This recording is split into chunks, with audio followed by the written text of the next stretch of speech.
That's what the Tower of Babel is, that we're trying to rebuild in this modern age, where we're trying to build our technological Tower of Babel with the one world leader that will come forth. And that's what Nimrod, this is a recreation. What we're recreating today is identical to what was before that flood. Jesus said, so as in the days of Noah, so also shall it be in the day of the coming of the Son of Man. One thing I'd like to point out about that passage, most people interpret that passage as meaning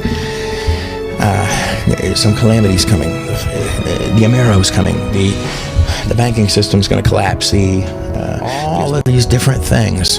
And all of those things are, it's true, it's getting bad out there. So got all these specific little bad, but in the days of Noah, that passage goes on. These are Jesus' words I'm quoting. This isn't Enoch, this isn't anybody, this isn't a man.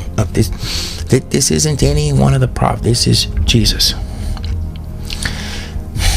They were eating and drinking and marrying,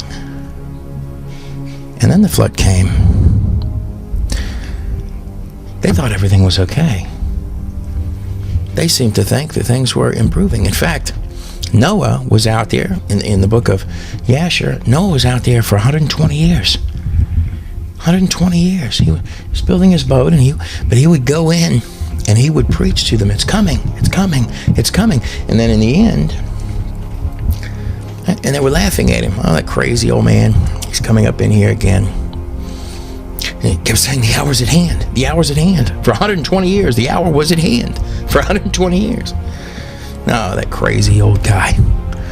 He's coming in here, the guy building the stupid boat. They all knew about the boat. Right? So he's out there diligently working on the boat. There's no sign that this is going to happen, other than the fact that God told him this.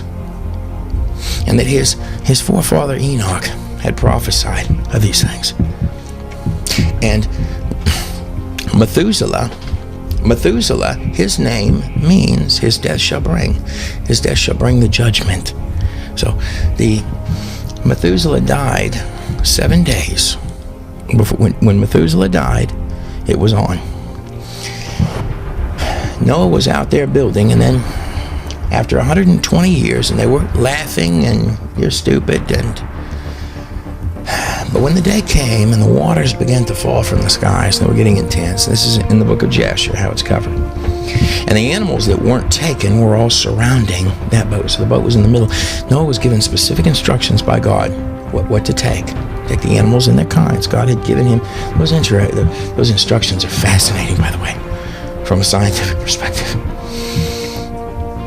But he's there, and there's lots of animals still around the boat, and the people are coming, and the rain is coming down harder and harder, and they're screaming to Noah from the ground, let us on the boat, let us on the boat.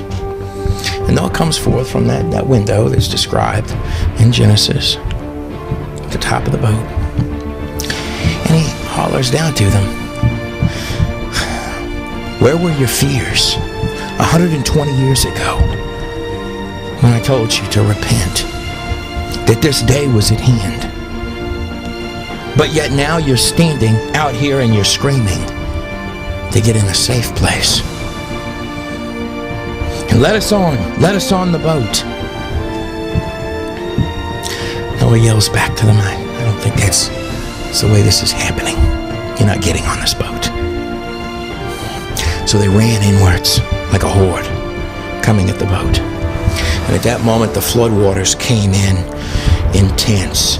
The animals kicked outward, and chaos went every direction. And it says at that point, the boat began spiraling upwards. And it says that every creature on board cried out in its own tongue. And Noah, gripping on in that boat with his family, was holding on as the boat's rising. And he said, Lord, please remember us. Please remember me, your servant.